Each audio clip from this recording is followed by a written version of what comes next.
Entonces, para resolver estos ejercicios, vamos a recordar que cuando teníamos una función del tipo a elevado a b, teníamos que identificar, primero que nada, si a y b eran constantes o eran funciones. Y dependiendo de eso, era el tipo de derivación que íbamos a utilizar, ¿cierto? Entonces, en este caso tenemos que a y b son funciones. Este estaba en el último grupo del caso que nosotros vimos y generalmente para este caso se recomendaba utilizar la derivación logarítmica o bien em, aplicar la exponencial elevada al logaritmo natural, ¿cierto? Para utilizar las propiedades del logaritmo natural con el exponente principalmente, ¿cierto? Recordemos que ese era el gran secreto, ¿ya? Aprovechar de las propiedades que tiene el logaritmo natural. Entonces, dependiendo de cada una de esas dos formas, cómo uno lo desarrolla, es cómo será el camino siguiente. Entonces, nosotros vamos a utilizar la derivación logarítmica. Entonces, diremos, usaremos derivación logarítmica. Y recordemos que esto consistía en nada más que aplicar logaritmo natural a ambos lados de la igualdad y luego derivar normalmente, ¿cierto? Y entonces aplicamos logaritmo natural a ambos lados, entonces vamos a tener el logaritmo natural de y igual a el logaritmo natural de 2 coseno de x elevado a 3 más x más 2. Ahora, hacemos por propiedad del logaritmo natural que esto nos permite bajar el exponente como coeficiente, ¿cierto? Entonces tenemos 3x más 2, factor de logaritmo natural de 2 coseno de x. Bueno, por este lado sigue igual, ¿cierto? Tenemos logaritmo natural de y. Entonces, esta función es la que vamos a derivar implícitamente. Entonces, derivando implícitamente, recordemos que esto significa derivar a ambos lados de la igualdad. Implícitamente, no hay que ver esto. A ambos lados de la igualdad, respecto a la misma variable. Implícitamente. Entonces, derivando implícitamente respecto a x. Entonces, por notación, tenemos la derivada respecto a x del logaritmo natural de y igual a la derivada respecto a x de toda nuestra expresión. Copiar aquí para no reescribir. De todo eso, ¿cierto? Entonces, nuevamente aquí vamos a identificar, tenemos aquí un producto, ¿cierto? Entonces tenemos un producto más, y acá adentro le demos una regla a la cadena, ¿cierto?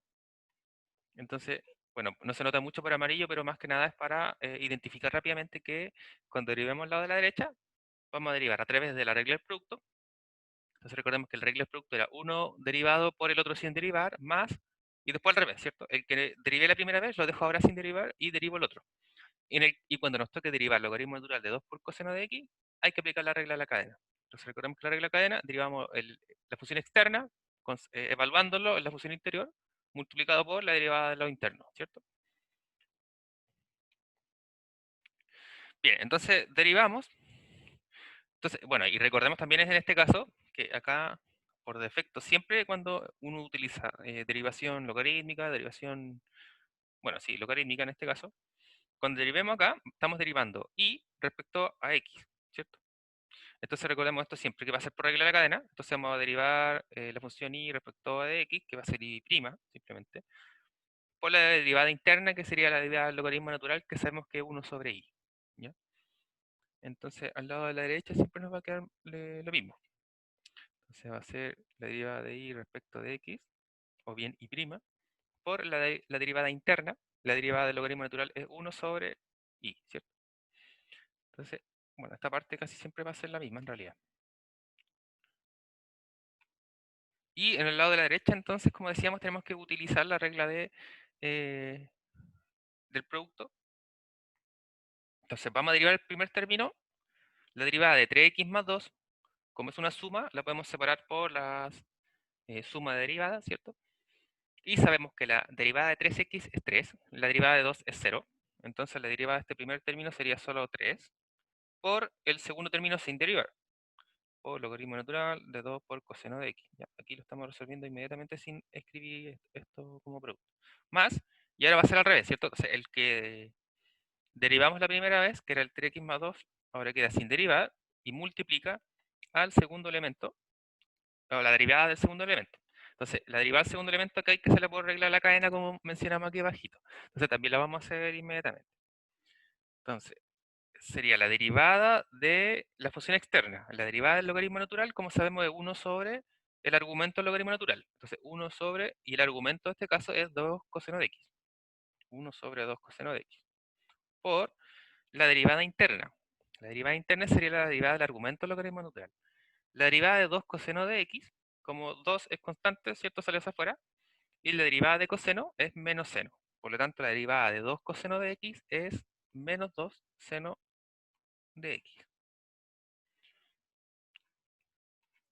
Bien, entonces ahora podemos ir reduciendo algunas cosas y recordemos que en el lado de la izquierda, este factor 1 sobre i, ¿cierto? Lo vamos a pasar multiplicando con el efecto de despejar de i de x, que es lo que queremos buscar, ¿cierto? Recordemos que lo que queremos hallar es justamente la derivada de i respecto a x. Entonces, en la derivación implícita siempre pasaba, ¿cierto? Que esto iba a quedar como términos, a veces queda más de un término igual, y tenemos que eh, juntar términos semejantes, ¿cierto? Los despejamos a un mismo lado de la igualdad para obtener lo que uno busca en general. Ya, entonces, aquí vamos a reescribir esta cosa, ¿cierto? Porque vamos a pasar un i por aquí multiplicando, y vamos a tener aquí algunos cambios de signo, probablemente. Entonces tenemos, el primer término va a quedar igual, 3 por logaritmo natural de 2 coseno de x. Y acá, bueno, este 2, ¿cierto? Aquí hay algunas cosas que se nos van a eliminar igual, ¿cierto? Vamos a hacerlo al tiro. Entonces, eliminamos los 2, nos queda un menos aquí, ¿cierto? Ojo con ese menos, no lo podemos olvidar. Y nos va a quedar seno de x partido coseno de x. Ahora, recordemos que seno de x dividido coseno de x es tangente de x, ¿cierto? Entonces también lo podemos reescribir de una manera más amena. Entonces, menos, ¿cierto? Este menos, el factor 3x más 2. Y entonces seno de x sobre coseno de x lo vamos a escribir como tangente de x. ¿Ya? Para resumir ahí el término, ¿no? Simplemente. Entonces tenemos de i de x igual a todas estas cosas, ¿cierto? Entonces lo único que nos falta, recordemos el último paso de la derivación implícita, tenemos un i y un i no corresponde, ¿cierto? Porque tenemos todo en términos de x. Entonces recordar que este reemplazar.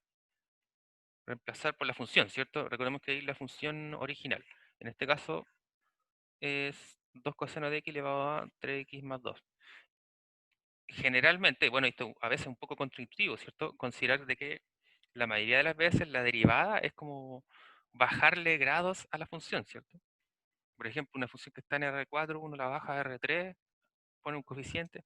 Entonces, en la derivación implícita o logarítmica, generalmente pasa que la derivada, en vez de ser algún término, digamos, de menor grado, más chico, uno supondría siempre que la función original va a ser un factor de la función original por otra cosa más grande, ¿cierto? Entonces, porque aquí nos va a quedar, bueno, al reemplazar i, nos va a quedar la misma función que estamos derivando por algo más, ¿cierto? Y eso, digamos, que siempre es un poco, no sé, extraño cuando uno piensa más o menos que la idea de la derivada era eh, no complicar las cosas. Entonces, reemplazamos y nos falta solo el factor de acá, ¿cierto? Ya puedo copiar, así que vamos a hacer aquí trampa y lo copiamos. Bien, entonces aquí tenemos la derivada que buscamos.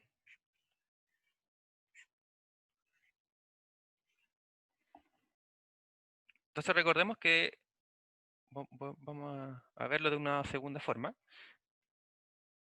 Alternativamente, recordemos que la derivación logarítmica, la alternativa era, en vez de aplicar logaritmo natural a ambos lados, era aplicar la exponencial elevada al logaritmo natural, porque sabemos que son funciones inversas y eso es como si uno no alterara la función en nada, pero sí le permite utilizar las propiedades del logaritmo natural o bien de la exponencial para bajar la función que está como exponente, ¿cierto? Porque ese, digamos, es el conflicto actual. Entonces, el logaritmo natural, la importancia que tiene ahora es esa, es que nos permite bajar la función del exponente, ¿cierto? Como coeficiente. Entonces, creo que como ejemplo, cuando recién lo vimos x elevado a x elevado a x, ¿cierto? Entonces, por ejemplo, ahí uno se da cuenta de la importancia que tiene y si trata de resolverlo sin derivación de este tipo, uno no queda desarmado completamente. Bueno, entonces tenemos i igual a la función original, ¿cierto? Coseno de x elevado a 3x más 2. Ya, entonces, uno lo que dice es que acá vamos a aplicar la exponencial elevada al logaritmo natural de toda esta cosa.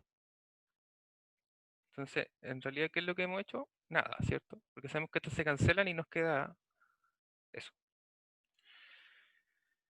Entonces no hemos hecho nada, pero lo que sí nos permite, bueno, aquí de forma invisible, ¿cierto? Sabemos que todo esto es el exponente, entonces aquí podemos aprovechar la propiedad del logaritmo natural de la misma manera que lo hicimos recién. Entonces nos va a quedar la exponencial elevada a 3x más 2, factor del logaritmo natural de 2 coseno de x. Eso. Entonces tenemos todo ese gran exponente. Y ahora ya uno deriva implícitamente utilizando nuevamente la regla de la cadena y vamos a llegar a los mismos resultados que anteriormente. Entonces, derivando implícitamente. Ahora, la gracia de utilizar este en comparación del anterior, que vemos que no nos dificulta ni tampoco nos facilita mucho la vida, pero al derivar el lado de la izquierda nos va a quedar inmediatamente lo que buscamos, ¿cierto? De y de x. Oh, perdón. Y al derivar el término a la derecha, tenemos que utilizar regla de la cadena, ¿cierto? Nuevamente. Y la gracia nuevamente aquí, ¿cuál es? Que derivar la exponencial es ella misma, ¿cierto? Entonces, el primer término nunca se altera. Y entonces, derivando por regla de la cadena, y entonces aquí recordemos nuevamente aquí, regla de la cadena. Entonces, ¿qué nos decía la regla de cadena? Uno deriva la función exterior o la de afuera, como le dijimos nosotros, y la función de afuera sería la exponencial. La derivada de la exponencial era ella misma, ¿cierto? Entonces, evaluada en todo lo demás. Entonces, el primer término va a quedar igual. Vamos a copiar todo eso. Entonces, el primer término va a quedar igual, y esto factor de la derivada interna. Y en este caso, la derivada interna sería la derivada del exponente, ¿cierto? Ahora, el exponente tenemos ahí producto, ¿cierto? Entonces tenemos que utilizar la regla del producto. Si derivamos el primer término, sabemos que es 3, ¿cierto? 3 factor de todo el resto. Entonces nos va a quedar 3 factor de logaritmo natural de 2 coseno de x. Más, si derivamos el segundo término, el primer término nos queda igual como factor, ¿cierto? Y la derivada de logaritmo natural de 2 coseno de x, bueno, por regla de la cadena nuevamente. Este ya lo habíamos hecho, ¿cierto? Nos quedaba 1 sobre el argumento por la derivada de interna.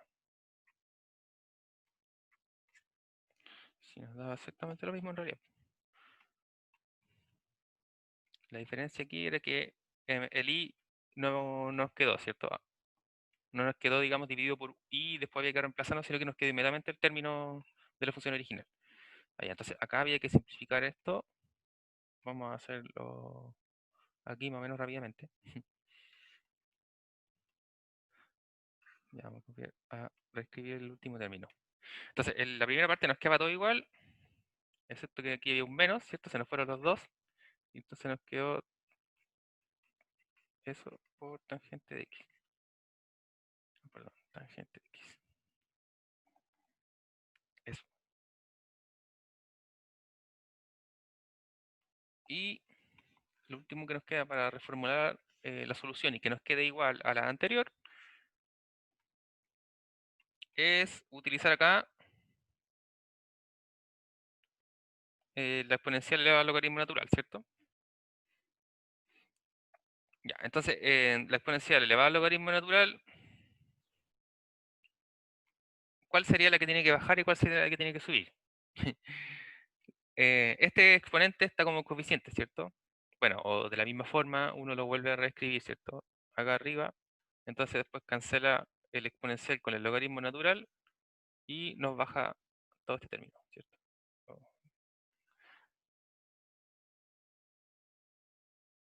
Bueno, lo voy a escribir de nuevo porque si no sale chiquitito. Entonces, e elevado al logaritmo natural de este argumento. Entonces este es el que baja, ¿cierto? 2 coseno de x. Y este se mantiene en el exponente. Bueno, y así notamos que llegamos a la misma solución anterior, ¿cierto?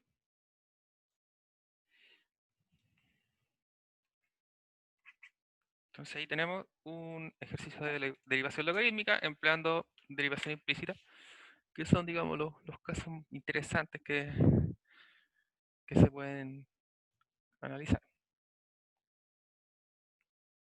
Ya, a ver, para el segundo caso,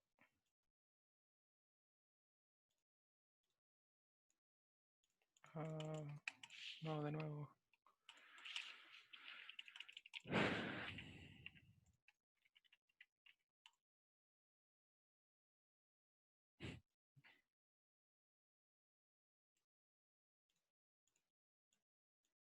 A ver, ¿por qué?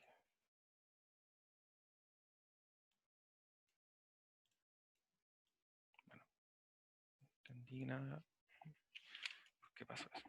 Y entonces, consideramos la función g de x como este cociente. En el numerador tenemos una composición, en el denominador también con un producto. Entonces, utilizando reglas de derivación, ¿cierto? Uno deriva lo que deriva, no.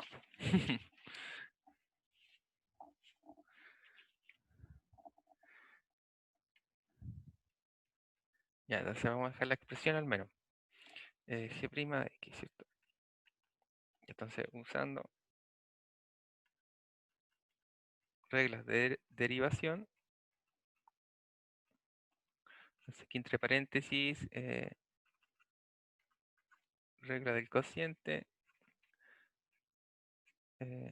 Oh, perdón, quedó horrible la letra.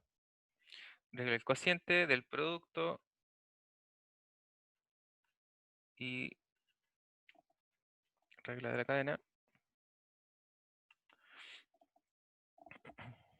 Entonces tenemos que G' de x va a ser, bueno, sabemos que la regla del cociente nos va a dar un cociente, en la cual en el denominador vamos a tener el denominador elevado al cuadrado, bueno, en la parte sencilla. Y luego recordemos que entonces la regla del cociente nos decía el denominador sin derivar por la derivada del numerador. Entonces la del numerador sabemos que por regla de la cadena tenemos la derivada del logaritmo natural, o perdón, que, bueno, como ya lo hemos usado en el ejercicio anterior, es 1 sobre el argumento del logaritmo, que sería x cuadrado más 1, por la derivada interna. La derivada interna, la derivada de x cuadrado más 1, respecto de x, ¿cierto? Es solo la derivada de x cuadrado, que es 2x, menos, y ahora es al revés, ¿cierto?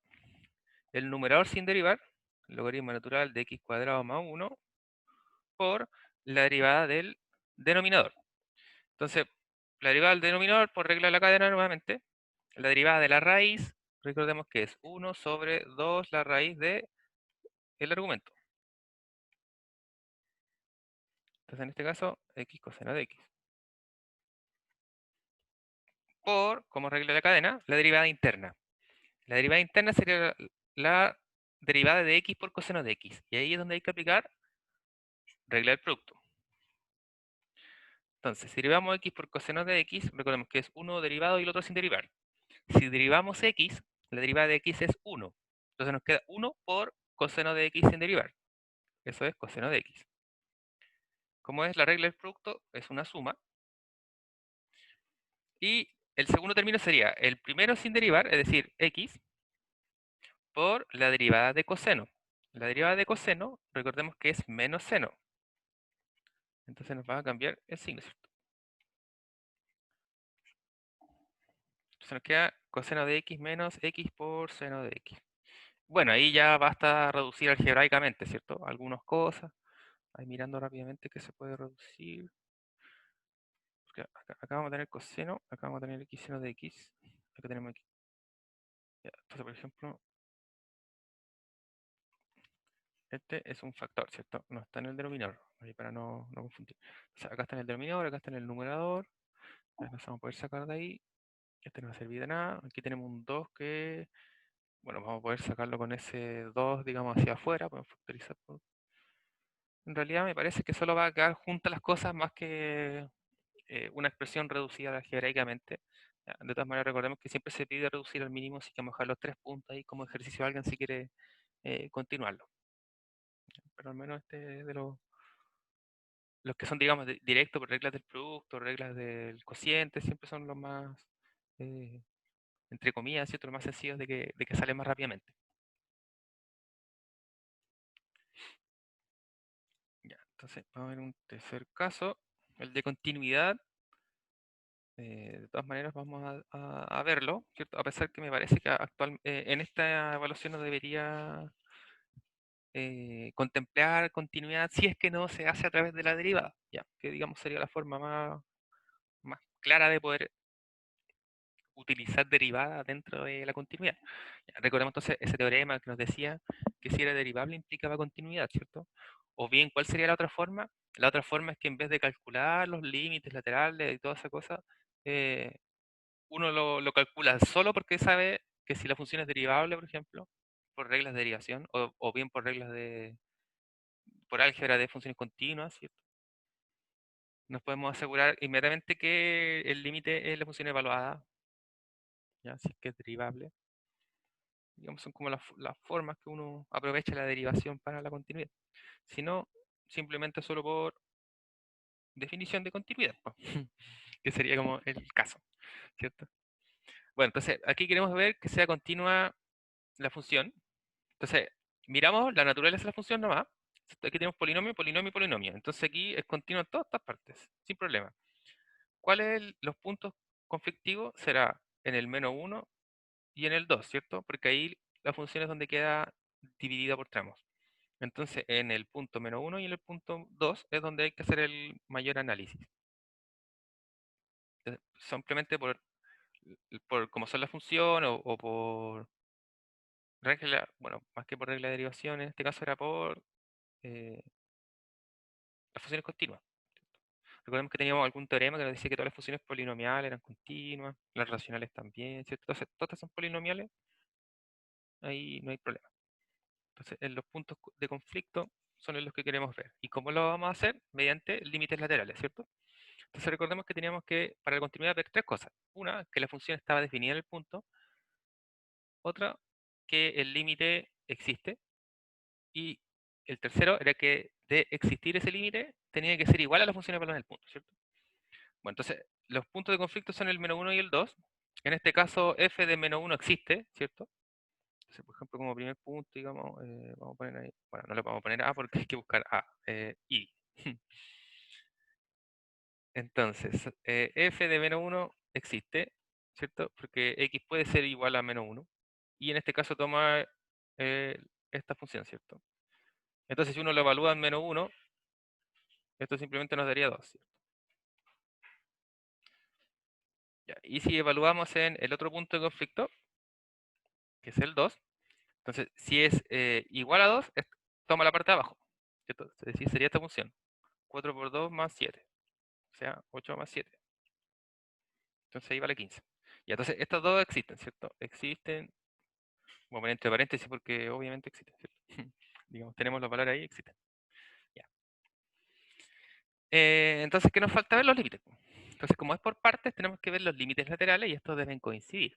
Ahora, el límite por la izquierda, vamos a poder hallarlo, pero el límite por la derecha va a depender de A y de B, ¿cierto? Por lo tanto, esos A y B van a formar las ecuaciones o el sistema de ecuaciones que deberemos resolver para que sean eh, iguales los límites, ¿cierto? O bien para que cumplan la definición que buscamos. Ya, entonces, bueno, aquí doy, oh, me pasé con un i. Doy,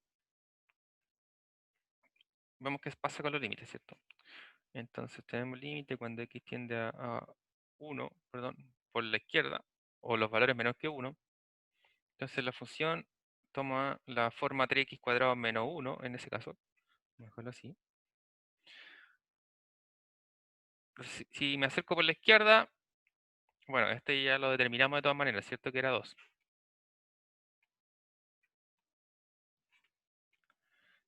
Y si me aproximo por la derecha, es decir, por los valores que son mayores que 1, en este caso la función, si son mayores que 1, perdón, que menos 1, entonces es menos 1 por la izquierda y este es menos 1 por la derecha. Entonces si me acerco ahora por la más derecha, esta es la función, 2ax más 3b. Y bueno, para determinar el límite, entonces separamos por álgebra de límites, ¿cierto? 2a sale como constante y sabemos que el límite lo podemos evaluar. Ya, esta vez lo vamos a escribir todo, digamos, eh, para ilustrar cómo uno espera que lo resuelva, ¿cierto? Y entonces aquí por álgebra de límites separamos esta cosa. De 3b. Entonces sabemos acá que la constante sale, ¿cierto? El límite cuando x tiende a menos 1 por la derecha de x. Más, y en este caso 3b es constante, y recordemos que el límite de la constante era la constante, ¿cierto? Recordemos que la derivada de la constante es 0, el límite era ella misma. Entonces, esto nos va a quedar igual, ¿cierto? Nos va a quedar igual, vamos a dejarlo igual. En el siguiente lo vamos a resolver todos los límites. Ya, entonces ahora sabemos evaluar esta cosa, que cuando era x simplemente se evaluaba, entonces aquí tenemos menos 2a, y acá como este límite de la constante es 3b. Es decir, tenemos los límites laterales, tenemos que por la izquierda nos da 2, por la derecha nos da menos 2a más 3b. Ya, entonces ese es un caso, ahí vamos a tener que armar una primera ecuación, ¿cierto? Vamos a simplemente dejarlo así, ya, porque eso va a formar, digamos, nuestro primer sistema de ecuaciones. Para el otro caso, es decir, el otro punto de conflicto es el 2. Y también está el A y el B involucrados. Entonces, por eso es que no hemos resuelto todavía la ecuación, para hallar los valores de A y B. Entonces, aquí nuevamente tenemos conflicto. Si nos acercamos por la izquierda, es decir, por los valores que son menores que 2, vamos a tomar esta función, ¿cierto? Porque acá están los X que son menores que 2. Es decir, puede ser el 0, el 1, en realidad esos valores, pero la función va a tomar esta forma. Y cuando nos acerquemos o cuando calculemos el límite cuando x tiende a 2 por la derecha, o bien por los valores que son mayores que 2, esta será la función. Y nuevamente tenemos que hacer el mismo estilo acá. Tratar de que esos límites sean el mismo, ¿cierto? Y entonces ahora vamos al 2 por la izquierda. Si vamos al 2 por la izquierda, son los valores menores que 2, sí, y esta es la función, era 2x más 3b. Ya, esa era la función. Bueno, entonces en este caso, aquí nuevamente, ¿cierto? Se hace lo mismo.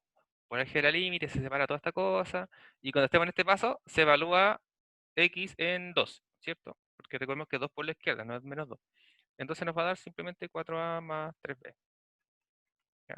Entonces aquí nuevamente yo me salté todos los pasos, ¿ya? Entonces aquí vamos a poner detallar, ¿cierto? Porque recordemos que usted eventualmente tiene que detallar todos los pasos que hicimos allá. Y en el otro caso, perdón, en el otro caso tenemos el límite cuando x tiende a 2 ahora por la derecha o por los valores que son mayores que 2. Entonces la función iba a ser el otro tramo, el tramo de abajo, y la función tenía la forma 4x más 7. Entonces, nuevamente, de la misma manera como lo hicimos anteriormente, se separa por álgebra de límites. La primera saco el 4, evalúo el 4 en 2, ¿cierto? Nos va a dar 8. Y el 7 como es constante, es el mismo, ¿cierto? Entonces esto es 15. Sí. Bueno, los valores que ya sabíamos que estaban evaluados. Entonces, ahora tenemos dos casos. Perdón, las dos ecuaciones que nos van a permitir determinar A y B. Entonces, ¿qué es lo que queremos? Queremos que 4a más 3b sea igual a 15, porque recordemos que los límites laterales deben ser iguales para que existe. Y por otro lado, también queremos que menos 2a más 3b sea igual a 2. ¿Ya? Necesitamos que esas dos cosas ocurran para tener la definición que corresponde. Además que ya sabemos que las funciones evaluadas en estos puntos respectivamente son 2 y 15, ¿cierto? Entonces lo único que nos falta ver es buscar este sistema de ecuaciones. Vamos a decir, entonces así podemos resolver mediante un sistema de ecuaciones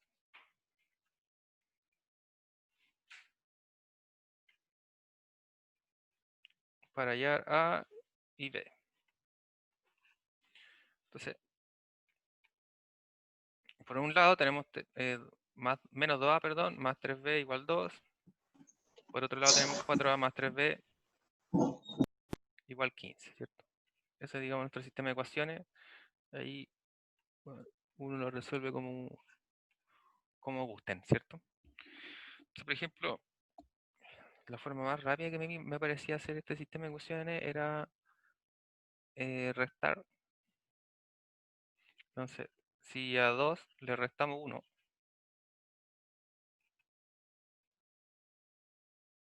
si a 2 le restamos 1, entonces lo que nos queda es que 6A, ¿cierto? Se nos eliminan los 3B y nos queda acá 10 y 13. 13, ¿cierto? Entonces ahí uno despeja y tiene que A es 13 sectos. Y ahí encontramos A inmediatamente. Y para B, entonces, reemplazamos A en cualquiera, en 1, por ejemplo. Entonces luego, reemplazando A igual 13 sectos en la ecuación 1, a ver, 2 puntos. Entonces tenemos que menos 2, factor de 13 sectos, más 3b es 2, ¿cierto?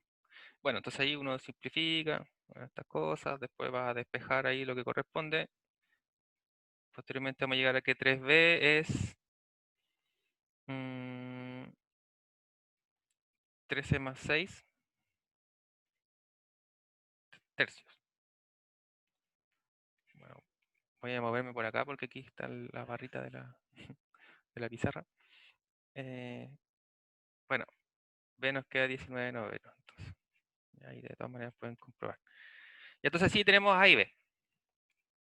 Ahora, aquí, ojo, yo me quedé súper desordenado al final porque se me acabó la pizarra, si se dan cuenta. ¿Ya? Sí. Bueno, la idea es que hay uno hacia abajito marca el A, marca el B, entonces luego, bueno, uno concluye, ¿cierto? Entonces tenemos para A igual 13 sectos y B igual 19 novenos. Esto se tiene que f de x es continuo. Ya, entonces ahí tenemos f de x continua para todos los elementos de su dominio o donde está definida esa función.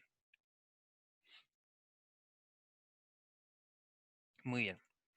Y entonces el último que nos quedaría ver sería el ejercicio 4. Entonces, el ejercicio 4 nos pide encontrar un intervalo unidad en el que se encuentra la raíz mediante el teorema de Bolzano, ¿cierto? O bien teorema del valor intermedio.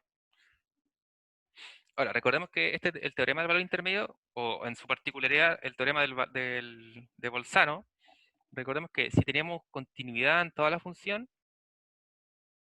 y encontrábamos valores del dominio, tal que al evaluar la función me dieran signos contrarios, ¿cierto? Significaba que entonces dentro de ese intervalo existía algún elemento para que la función evaluada en ese elemento es cero. Eso es lo que es una raíz, ¿cierto? Recordemos que una raíz en una ecuación es cuando cruza un eje, ¿cierto? X principalmente. Entonces, en el fondo es ver cuáles son los X que me hacen cero esta cosa, ¿ya? En el fondo eso es lo que preguntan. Si existen algunos X que me hagan cero esta función, sí. Ahora, esta aplicación, recordemos que el teorema de Bolzano no nos permite hallar de manera explícita el X que nos da cero. Solamente nos permite encontrar el intervalo en el cual vive ese X que nos permite hacer cero, ¿ya? Ahora nos dicen aquí que un intervalo de longitud 1.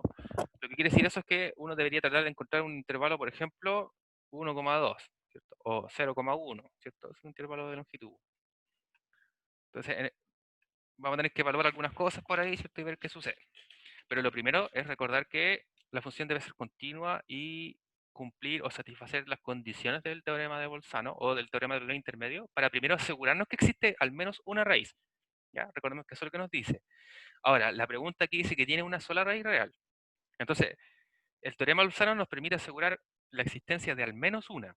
Ahora, para ver que es única, existen eh, otros recursos, ¿cierto? Uno sería a través de la inyectividad de la función, que la función es estrictamente creciente, cosas por el estilo. Si es inyectivo o viene estrictamente creciente en un punto, lo que significa es que la función va a pasar así nomás, ¿cierto? No va a volver a bajar.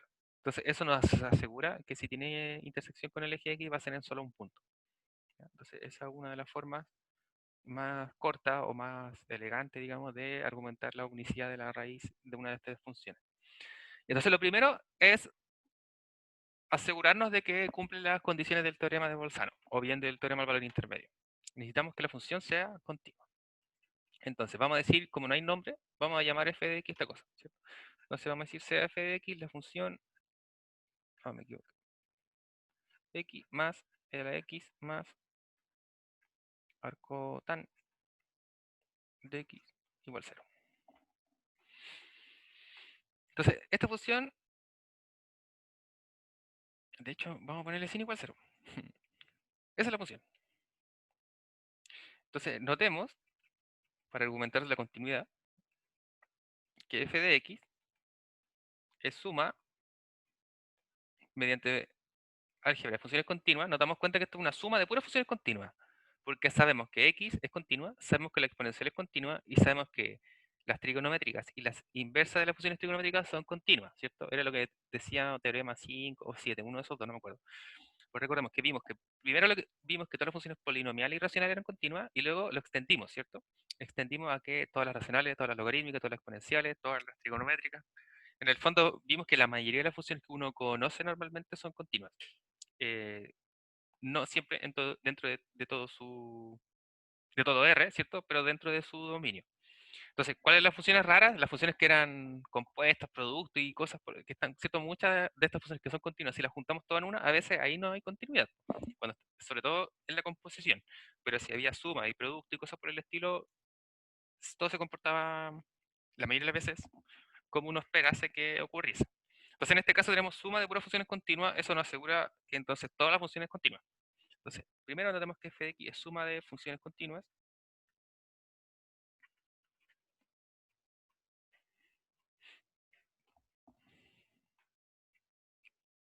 Perdón.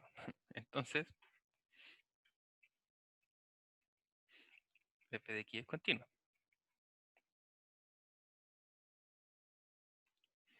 Entonces, el álgebra de funciones continuas, ¿cierto? Sirve mucho.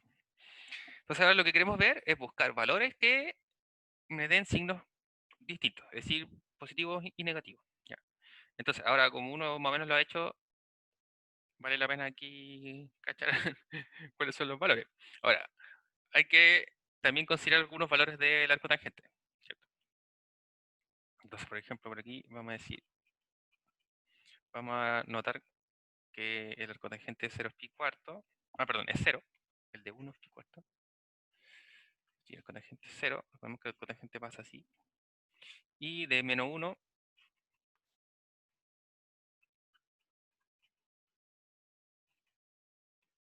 es menos pi cuarto. Entonces, bueno, aquí ya dimos los valores, ¿cierto?, que nos van a servir. Entonces, notemos que f evaluado en 0, si f evaluado en 0, tenemos 0 más la exponencial a la 0 más arcotán 0. Esto es 0, y la exponencial elevado a 0 es 1, ¿cierto? Entonces, f de 0 es 1. Vamos a poner aquí un puntito amarillo. Un puntito rojo. Segundo puntito rojo. Vimos que el menos 1 nos... Bueno, si lo colocamos aquí era por algo, ¿cierto? Si no, uno tiene que ir buscando todos los valores, ¿cierto? Ya, ahora sí, evaluamos menos 1, que es lo que vamos a tener. Menos 1 más la exponencial elevado a menos 1, que sería 1 sobre el e, más el arcotán de menos 1, ¿cierto? Y eso, bueno, lo vamos a escribir porque yo escribí arcotán si no hubiera escrito activo el valor. Entonces, esto es menos 1 más 1 sobre e más, perdón, e más menos pi cuarto. Entonces, esto lo podemos reunir. Eh, ah, Entonces tenemos menos pi cuarto menos 1. Esto es 5 pi cuarto. Bien. Sí, ya. Entonces tenemos que f de menos 1 es 1 sobre el exponencial menos 5 pi cuarto. Ya, ahora sabemos que esta cosa es menor que 1 y le estamos quitando 5 pi cuarto, ¿cierto? Entonces, esto es negativo. Esto sí o sí es menor que 0. Ahora, para los que dudan, vamos a dejar aquí que no es difícil comprobar.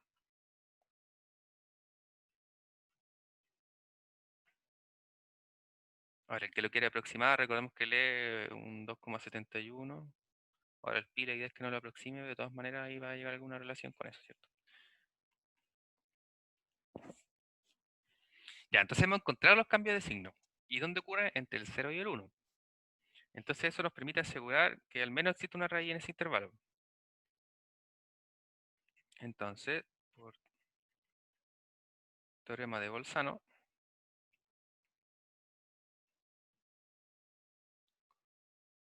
se tiene que f de x tiene al menos una raíz entre el menos 1 y el 0, ¿cierto? Que fueron los dos valores que hemos visto como intervalos abiertos. Por otro lado, queremos ver qué única, ¿cierto? La función es estrictamente creciente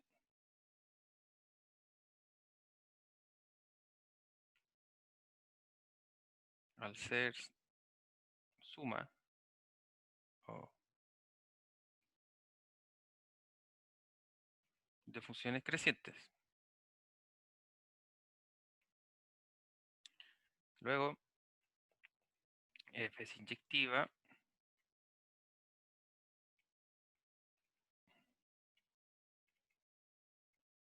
por lo que se anula en un único punto. Es decir, que la función se hace cero, ¿cierto? Para un solo valor de su dominio. Bien. Ahora, en cuanto a definiciones de estas cosas, ¿cierto? Recordemos, bueno, la inyectividad, ¿cierto? Es como la más sencilla de sus definiciones, ¿cierto? Que es inyectiva. Uno supone que f de x igual a f de y, y eso debería implicar que x igual a y. Cuando las funciones son crecientes, que x es mayor que y, digamos, para todo y.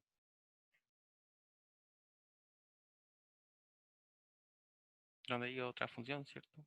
Y estrictamente creciente es que no puede ser igual, ¿cierto? Eso.